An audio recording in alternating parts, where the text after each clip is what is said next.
shaitanir rajim. Bismillahirrahmanirrahim.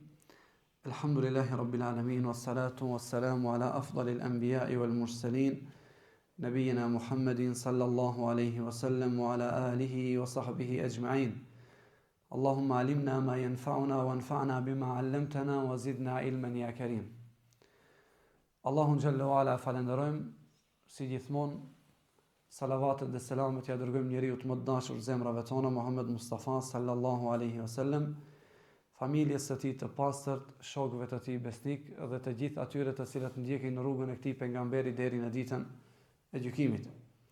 Vazhdojmë me lejen e Allahut në shpjegimin e Riyadus Salihin. Lut Allahun subhanahu wa taala që vërtet këto mezhlise dhe këto ndeja t'i bëj ashtu siç është edhe emri i titulluar i këtyre takimeve, kopshtet e të devotshmëve. Elos Allahun xhallahu ala që na furnizojë me devotshmëri dhe të përfitojmë nga këto hadithe të pejgamberit Allahut sallallahu alaihi wasallam.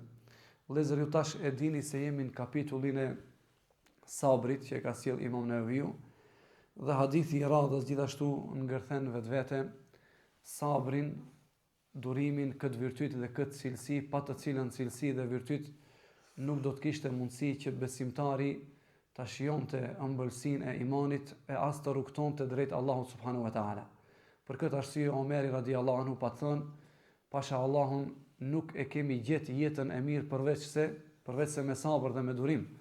Dhe nëse hapim librin e Allahut do të shohim se pothuajse në çdo faqe lexova diku se më shumë se 103 herë është përmend fjala e sabrit ose kuptimet të cilat ngërthejnë sabrin vetvete, e gjitha kjo nga rëndësia dhe pesha që ka kjo virtyt ose kjo cilësi që duhet ta përvetsoj besimtari në jetën e kësaj bote.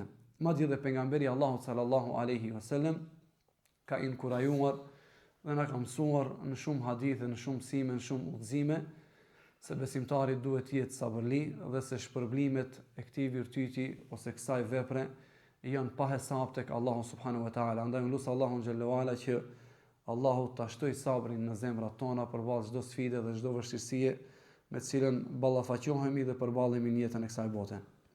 Hadithi i radhës është hadith i cili transmetohet nga Anas ibn Malik radhiyallahu anhu, Allahu qoftë i kënaqur me të, dhe fakti që përmendet shpesh ky sahabi në transmetimet e pejgamberit Allahut sallallahu alaihi wasallam, besoj se tashmë veç se jeni të informuar me disa nga veçoritë e këtij sahabiu, pra të Enesit radhiyallahu anhu. Ky djalosh i cili i pa të bërë hizmet 10 vite pejgamberit Allahut sallallahu alaihi wasallam dhe tha për 10 vite i dërguari Allahut sallallahu alaihi wasallam nuk më qortoi asnjëherë, nuk më tha pse e bëre këtë gjë ose pse nuk e bëre këtë gjë. Enesi radhiyallahu anhu thot, transmeton hadithin, lamma thaqula an-nabiy sallallahu alaihi wasallam ja'ala yataghashahu al-karbu. Thot Enesi, lamma thaqula an-nabiy sallallahu alaihi wasallam. Do thot vëllezër, kur u rëndua gjendja e pejgamberit Allahut sallallahu alaihi wasallam, pra kur ju shtua smundja në fundin e jetës pejgamberit Allahut sallallahu alaihi wasallam, ja'ala yataghashahu al-karbu. Filloi që të përjetonte vështirësitë që i kishte agonia e vdekjes. Dhe këtë ka thënë i dërguari Allahut sallallahu alaihi wasallam, me të vërtetë vdekja i paska agonitë e saj. Dhe nuk ka musibet më të madh për besimtarët për këtë ummet se sa humbja e të dërguarit të Allahut sallallahu alaihi wasallam. Andaj pa thënë njëri prej sahabëve, ditën në të cilën pat ardhi i dërguari Allahut sallallahu alaihi wasallam në Medinë, u ndriçua Medinja dhe gjithçka çfarë kishte të me ardhjen e tij. Ndërkaq ditën në të cilën ndroi jetë i dërguari Allahut sallallahu alaihi wasallam ishte dita në të cilën u zymtua ose u errësua Medinja për shkak të mërzisë dhe pikëllimit të madh që e përjetuan sahabët me vdekjen e pejgamberit Allahut sallallahu alaihi wasallam. Dhe ky hadith vëllezër ka të bëjë rreth vdekjes së pejgamberit Allahut sallallahu alaihi wasallam. Pra ju shtua pesha e sëmundjes dhe agonisë së vdekjes dhe ishte në çastet e fundit duke i përjetuar vështirësitë e agonisë së vdekjes. E kishte kapluar mundimi dhe rëndesa, nga se fjala el kurb do të thotë vështirësi, mundim dhe shtrëngim.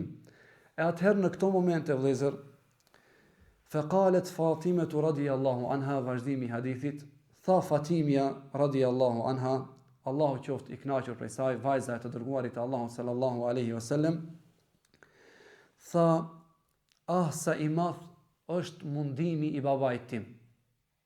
Sa e rëndë qenë ka vuajtja e babait tim. Ndërkaq pejgamberi Allahut sallallahu alaihi wasallam i tha, lejsa ala abiki karbun ba'da al-yawm. Tha, oj bija ime, dije tha se më baba yt pas këtij momenti nuk do të ketë mundim dhe nuk do të ketë vuajtje tjetër. Duke ja bërë me dije Fatimes radhiyallahu anha se kjo është dunjaja dhe këto janë momentet e vështira dhe momentet e fundit që i kalon besimtari në jetën e kësaj dunjaje, me sprova, me ngushtim, me sfida, dhe pas këtij momenti më me lejen e Allahut nuk do të ketë baba yt mundim ose nuk do të ketë më vuajtje.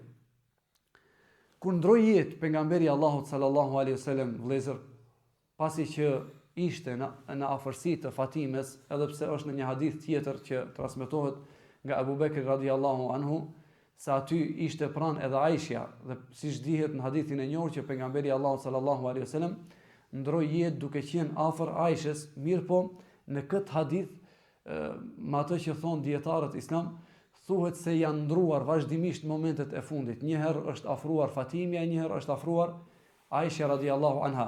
Dhe kur pa Fatimja që po jep shpirt pejgamberi Allahut sallallahu alaihi wasallam dhe po ndron jetë, atëherë i dha hapësirë Aishës, nga se nuk mund ta përballonte një moment të tillë, të jetë vështirë për të. E kur ndroi jetë, Fatimja tha, o baba im, ju përgjigje Zotit që të thiri. Nga se Allahu xhallahu ala e pat njoftuar pejgamberin Allahut sallallahu alaihi wasallam se a dëshiron që të jetojë ende në jetën e kësaj dunjaje apo dëshiron që të jetë në shoqërinë e lartë, e pejgamberi Allahut sallallahu alaihi wasallam përzgjodhi shoqërinë e lartë.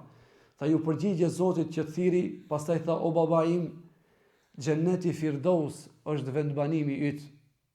Firdausin, për cilin Firdaus, vëllezër, pejgamberi Allahut sallallahu alaihi wasallam na mësonte neve si ummet që kur ta lutim Allahun xhallahu ala për xhenetin, ta lutim Firdausin, nga se ky është xheneti më i mirë. Dhe i tha në fund Fatimja radhiyallahu anha në këtë hadith, o baba im, tek Xhibrili po e përcjellim ose po e kumtojmë lajmin për vdekjen tënde. E pasi u varros, Fatimja radhiyallahu anha tha, au qetësuan zemrat tuaja, duke ju drejtuar sahabëve në këto momente, au qetësuan zemrat tuaja që hodhët dhe mbi të dërguarin e Allahut sallallahu alaihi wasallam. Normalisht Fatimja radhiyallahu anha, sikur se do ta shohim, këtë shprehje nuk e thot për shkak të mendimit të keq për sahabët, mirë po nga mërzia dhe dhimbja e madhe që e ndjeu për pejgamberin e Allahut sallallahu alaihi wasallam, për babain e saj, në këto momente ju tha sahabëve, au qetësuan zemrat tuaja, ose si patët mundësi, do të thonë si arritët që ju të hidhni dhe mbi trupin e të dërguarit të Allahut sallallahu alaihi wasallam. Këtë hadith e shënon Imam Buhariu. Dhe qëllimi i përmendjes së këtij hadithi, vëllezër, në kapitullin e sabrit ose në kapitullin e durimit, është se pejgamberi sallallahu alaihi wasallam, megjithse ishte krijesa më e dashur e Allahut, megjithse ishte njeri më i zgjedhur në sipërfaqen e tokës, megjithse ishte njeriu më i devotshëm, në qoftë se do të kishte ndonjë njeri i cili meritonte të kalonte rahatllëk më të madh në dunjë pa asnjë dhimbje, pa asnjë mund, padyshim ky do të ishte pejgamberi Allahut sallallahu alaihi wasallam. Mirë po, megjithse ishte pejgamberi Allahut dhe ishte i dashur i Allahut, miku i tij më i afërt, ky hadith na bën me dije se edhe pejgamberi Allahut sallallahu alaihi wasallam përjetonte sprova të mëdha në jetën e kësaj dunjaje. Ju lexojeni ose ndëgjojeni jetëshkrimin e pejgamberit Allahut sallallahu alaihi wasallam, do ta shihni se nga lindja e tij deri në momentet e fundit, pejgamberi Allahut sallallahu alaihi wasallam ka plohej me sprova të ndryshme në jetën e kësaj dunjaje. Madje vëllezër, sprovat e të dërguarit të Allahut sallallahu alaihi wasallam ishin më të rënda, padyshim, se sprovat e njerëzve tjerë, se sprovat tona. Pejgamberi Allahut sallallahu alaihi wasallam nuk ndodh që të ketë ndonjë lloj sprove në jetën e kësaj dunjaje e që të mos ketë kaluar nëpërmjet saj i dërguari i Allahut sallallahu alaihi wasallam. Andaj një herë ju tha pejgamberit Allahut sallallahu alaihi wasallam, ti po vuan shumë nga ethet, e pejgamberi Allahut sallallahu alaihi wasallam i tregoi atij se i dërguarit të Allahut sallallahu alaihi wasallam i shumë fishohej dhimbja dhe vuajtja më tepër se sa njerëzve të tjerë. Edhe pse ishte i dashur i Allahut. Prandaj pejgamberi Allahut sallallahu alaihi wasallam na njofton në një hadith tjetër duke thënë se njerëzit më të sprovuar kush janë? Janë pejgamberët e Allahut. Pastaj ata që janë të ngjashëm me të në aspektin e devotshmërisë dhe imanit, e pastaj ata që vijnë pas tyre. Dhe tha se njeriu sprovohet sipas fesë së tij. Nëse është i fortë në fe, sprova i shtohet, e nëse ka dobësi në fe, sprova i lehtësohet. Prandaj është transmetuar nga të parët tanë, nga sahabët, nga njerëzit të cilët e kishin kuptuar realitetin e kësaj dhunjoje, se nëse nuk kalonin në për momentet sprovave, ata habiteshin me veten e tyre. Dhe thonin, mos ndoshta vallë jemi me iman të dobët, mos ndoshta jemi privuar nga mëshira e Allahut që nuk jemi duke kaluar në ndonjë sprovë në jetën e kësaj dhunjoje. Nga se vëllezër, e dinin se sprovat janë shlyerje të gjunaheve.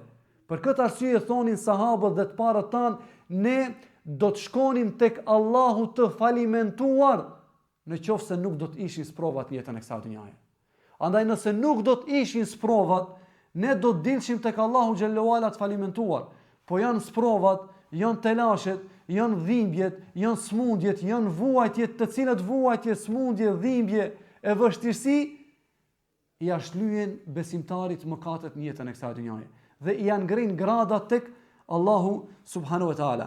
Andaj rëndësia e sprovës ose e smundjes ose e fatkeqësisë vëllezër nuk do të thotë se robi është i pavlerë tek Allahu. Nga se nganjëherë tek syt e njerëzve, një njeri i cili sprovohet, një njeri i cili është me smundje, një njeri i cili kalon nëpër telashe të ndryshme në jetën e kësaj dhunjoje, shpeshherë mund të shihet sikurse ky njeri është i pavlerë tek Allahu xhallahu ala, ose ky i përjeton këto lloje të sprovave si një lloj dënimi nga ana Allahu xhallahu ala. Mirë, po nëse ky është besimtar, me besimin e duhur që e kërkon Allahu xhallahu ala dhe i kalon këto sprova në dunjë me vështirësi, me smundje, me telashe e kështu me radhë, atëherë kjo aludon vëllezër për besimin ose imanin e tij të fortë, nga sa Allahu xhallahu ala e sprovon rënd për ta ngritur në gradat më të larta të xhenetit dhe për t'ia shlyer mëkatet. Për këtë arsye pejgamberi Allahu sallallahu alaihi wasallam e pat ndaluar sharjen e etheve. Sharjen e etheve dhe tregoi se ato i pastrojnë mëkatet ashtu sikurse zjarri e pastron hekurin nga papastërtitë. Andaj besimtari nuk bën që të ankohet në mënyrë që nuk i përket atij në moment kur ballafaqohet me smundje ose dhimbje të ndryshme. Prandaj kur njeriu smuret nuk duhet dëshpërohet. Dhe ky hadith i pejgamberit Allahut sallallahu alaihi wasallam na tregon se besimtari kur kalon momente të vështira nuk duhet zemrohet, nuk duhet dëshpërohet.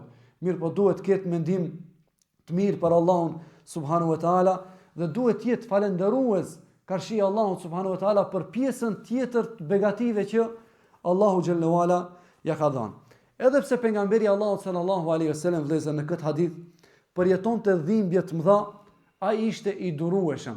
Madje pikërisht në këto momente u mundua që ta motivonte edhe vajzën e tij, Fatime radhiyallahu anha, duke i thënë se pas kësaj dite o vajza ime nuk do të ketë më mundime dhe nuk do të ketë më vuajtje për babën tënd.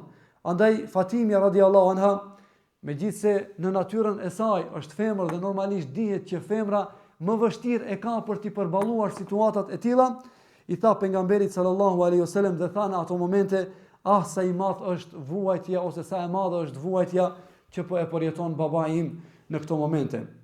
Mirë, po pejgamberi Allahut sallallahu alaihi wasallam nuk u ankua, nuk u zemrua dhe nuk u mërzit.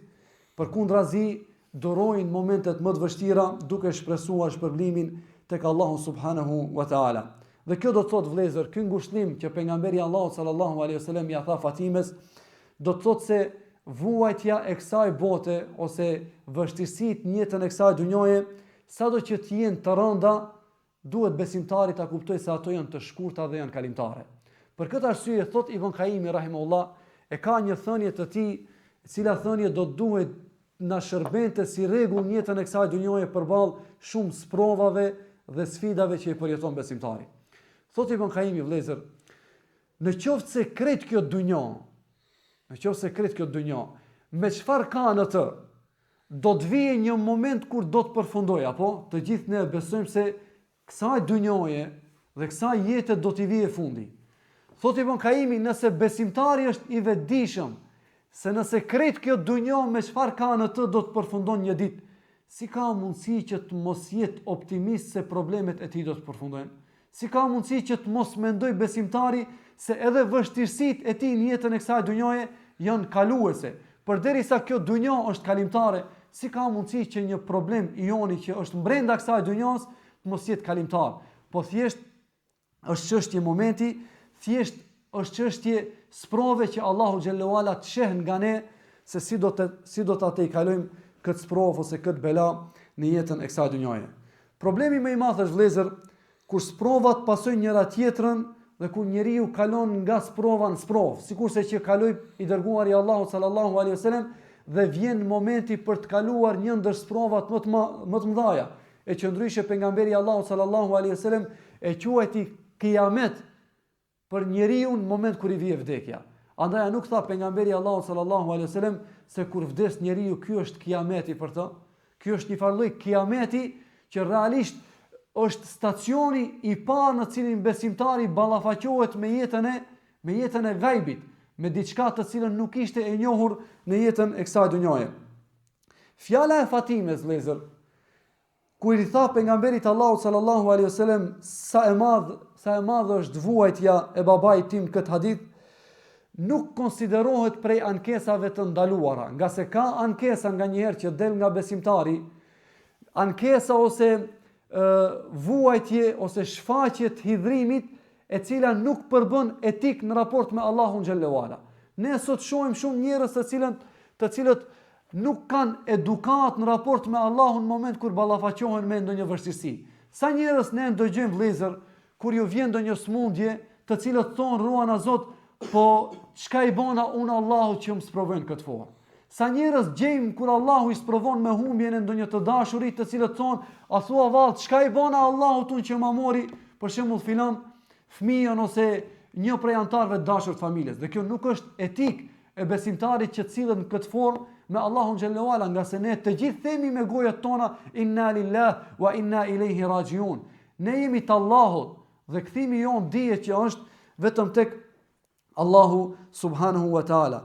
Mirë po thjesht ishte diçka e natyrshme në cilën nuk kishte kundërshtim me rregullat fetare. E pejgamberi Allahu sallallahu alaihi wasallam i tha se nuk ka më mundim për baban tënd pas kësaj dite, duke e lehtësuar dhe duke e qetësuar, ndon se vet i dërguari Allahu sallallahu alaihi wasallam përjetonte momente të vështira duke thënë inna lil mauti la sakarat, me të vërtet vdekja i pas ka ato dhimbtat e veta. Elusi Allahu subhanahu wa taala që Allahu të na jep përfundim të mirë vëllezër. Fjalët e Fatimes, gjithashtu të cilët janë përcjellë këtë hadith, kur i tha pejgamberit Allahu sallallahu alaihi wasallam pasi që kishte vdek, ju përgjigje Zotit që të thiri, xheneti Firdaus është vendbanimi yt dhe tek Xhibrili po e përcjellim lajmin për vdekjen tënde. Edhe këto vëllezër nuk janë vajtime të ndaluara.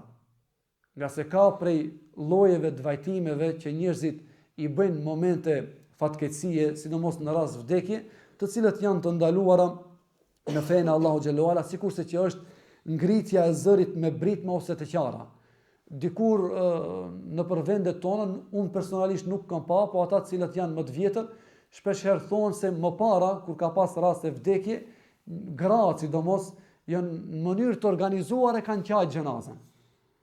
Ka disa zona ndoshta edhe sot e kësaj dite, të cilët në mënyrë të organizuar i vajtojnë ose i qajnë të vdekurit e tyre dhe kjo gjë është ndaluar në fenë e Allahut subhanahu wa taala. Ndërkaq ajo që bëri Fatimja radhiyallahu anha ishte thjesht një lloj ngushtimi për veten e saj, duke i kujtuar vetes se pejgamberi Allahut sallallahu alaihi wasallam i dërguari i Allahut është prej njerëzve të cilët e pret Jannatul Firdaus, xheneti më i mirë. Dhe këtu është një pyetje, sa lejohet që besimtari t'i drejtohet të vdekurit duke e ditur se ai nuk është gjallë dhe nuk frymon jetën e kësaj bote, sikurse që është drejtuar Fatimia radiallahu anha pejgamberit Allahu sallallahu alaihi wasallam. Dietarët thonë vëllezër se në qoftë se retorika ose mënyra e të folurit me të vdekurin është e kësaj natyre, për shembull i afruar tek një i vdekur dhe i thua sa bamirës ke qenë, për shembull, ke qenë një njeri i guximshëm ose asnjëherë nuk ndodhte të tik namazin, këtë formë duke nxjerrë pa mirësitë ose veçoritë e atij që ka pas në jetën e kësaj dhunjaje, në këtë formë nuk ka asnjë lloj ndalese. Mirë po dietarët islam e kanë ndaluar që njeriu ose besimtari t'ia qaj hallet të vdekurit duke e ditë se më nuk ekziston asnjë lloj aftësie tek ai për të bën ndonjë zgjidhje për të gjallin, apo për shembull shkove ti e ne na u prish familja, sa kesh na ke lënë për shembull, ose çka do të bëjmë ne pa ty, fjalë të cilët fjalë nuk bëjnë më dobi. Dhe këto fjalë të tilla janë të ndaluara në fenë e Allahut subhanahu wa taala. Ndërkaq, sikurse rasti i Fatimes që u pa drejtuar pejgamberit Allahu sallallahu alaihi wasallam, nuk ka asnjë lloj problemi. Tjetra vëllezër, pejgamberi Allahu sallallahu alaihi wasallam lidhjen me shpalljen hynore nëpërmjet kujt e pa të bë, nëpërmjet Xhibrilit alayhis salam. E Fatimia radiallahu anha në këto momente i thot se ne për vdekjen tënde do ta lajmërojmë kënd Xhibrilin alayhis salam. E ka përmend Xhibrilin alayhis salam për shkak se Xhibrili ka qenë ai i cili e ka sjell shpalljen dhe ai i cili e ka lidh tokën me qiellin, ai i cili është takuar me pejgamberin e Allahut sallallahu alaihi wasallam dhe nuk është se ja ka thënë këtë shprehje me një farë forme që ai ndërmjetësoi tek Allahu xhallahu ala për të prunë ndonjë zgjidhje tjetër, po thjesht domethënë për t'ia bërë me dije vetes se më me vdekjen e pejgamberit Allahut sallallahu alaihi wasallam do të ndërpritet domethënë shpallja dhe do të reduktohet më vizita e Xhibrilit alayhis salam përveç se në natën e Kadrit.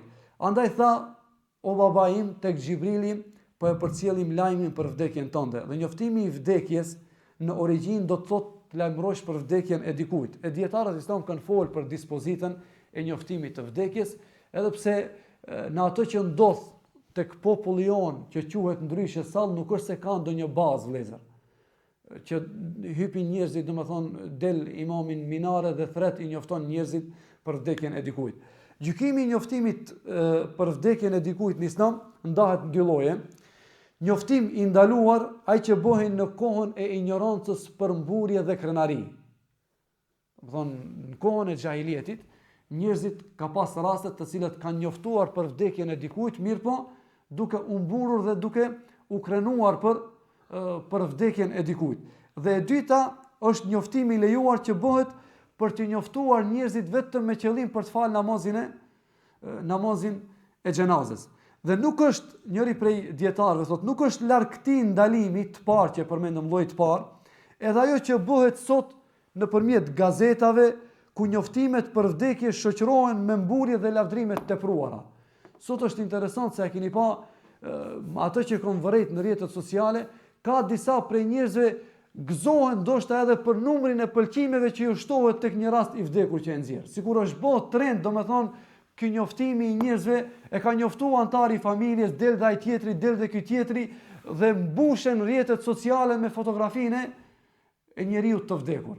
Normalisht nuk është një gjë e mirë që duhet ta bëj besimtari. Dhe për fund kur u varros pejgamberi Allahu sallallahu alaihi wasallam, Fatimia sikurse që tham, ju drejtua sahabëve duke ju thënë, a u qetësuan zemrat tuaja që hodhët dhembi të dërguarin Allahu sallallahu alaihi wasallam, dhe tham se ajo e tha këtë nga dhimbja e madhe që ndjente, ndonse e dinte se varimi është ligj i Allahut për gjithë njerëzit.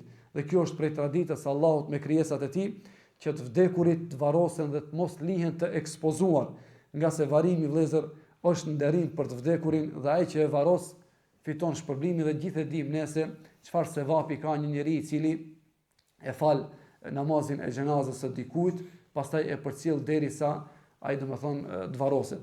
Elusim Allahun subhanahu wa taala që Allahu na jep përfundim të mirë, Allahu na jep sabër dhe Allahu na bën nga ata njerëz të cilët sillen me edukat në raport me Allahun në momente të vështirësisë, nga se ne shembull kemi pejgamberin Allahu sallallahu alaihi wasallam, i cili edhe në momentet më të vështira të agonisë së vdekjes së tij na jep udhëzime dhe na jep mësime se si duhet jetë besimtari, dhe për fund lutim Allahun e madhruar që Allahu të na bashkojë me pejgamberin e tij sallallahu alaihi wasallam, na ringjall shoqërinë e tij dhe të mos na sprovoj me sprova të cilat nuk mund t'i mbartim në jetën e kësaj dhunjoje. Allahu ju shpërblet për dëgjimin. Aqulu qawli hadha wa astaghfirullaha li wa lakum wa li sa'iril mu'minina fastaghfiruhu min kulli dhanbin innahu huwal ghafurur rahim.